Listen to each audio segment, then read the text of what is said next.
स्वामी समर्थ माझ्या मैत्रिणींनो, स्वामी माऊली किचन मध्ये आपले स्वागत आहे।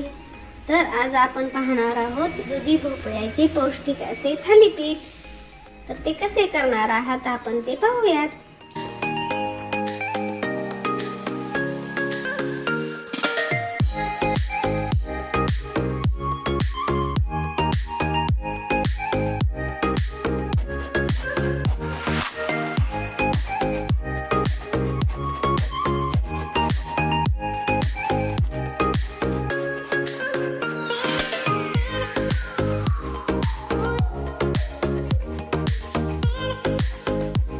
साठी लागणारे साहित्य, एक दुधी भोपळा खिसून घेऊया, एक वाटी गव्हाचे पीठ, एक वाटी ज्वारीचे पीठ आणि एक वाटी बेसन पीठ पण घेऊयात।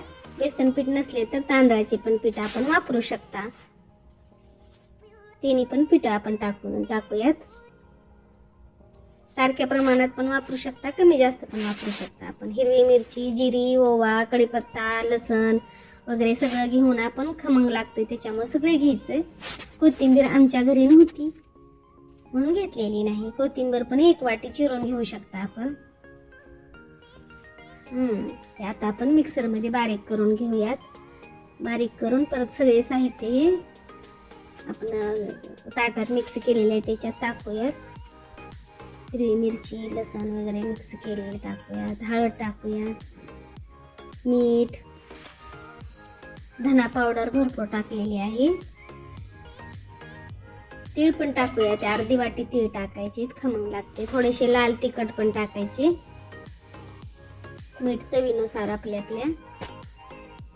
आता हे साहित्य सगळे मिक्स करून घेऊयात। मी पाण्याचा थोडा पण वापर केलेला नाही, भोपळ्याचेच पाणी सुटते त्याच्यामुळे पाणी अजिबात घ्यायचे नाही, तेवढ्या मापात पाणी बास होते तेवढेच।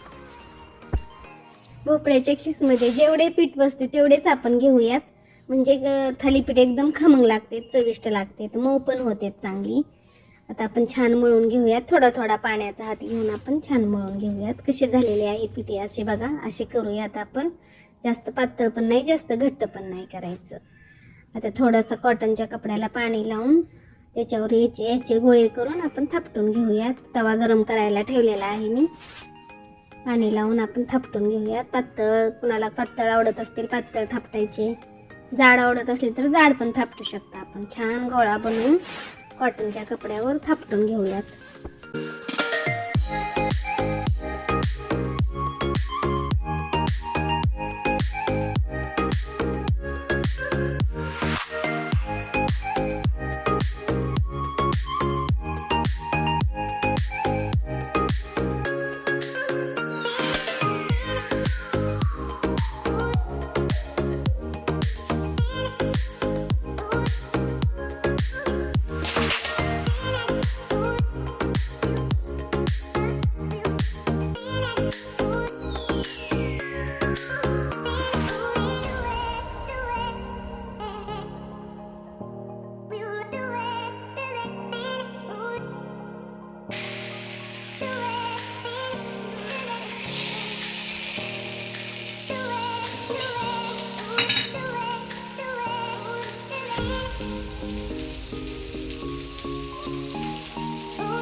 छान भाजले किती छान भाजले.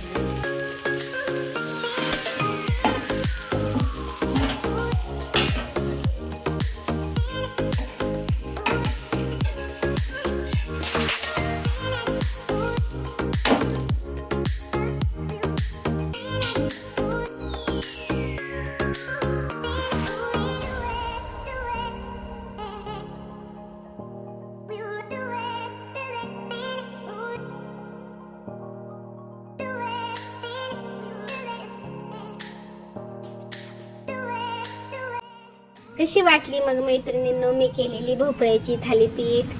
तुम्ही आणखीन वेगळे काही साहित्य घालत असाल तर ते पण आपण घालू शकता. थोडासा कांदा, थोडासा टोमॅटो, कोथिंबीर पण एकदम मस्त आहे घालायला, परंतु आज आमच्यात नव्हती त्याच्यामुळे आम्ही घातलेली नाही.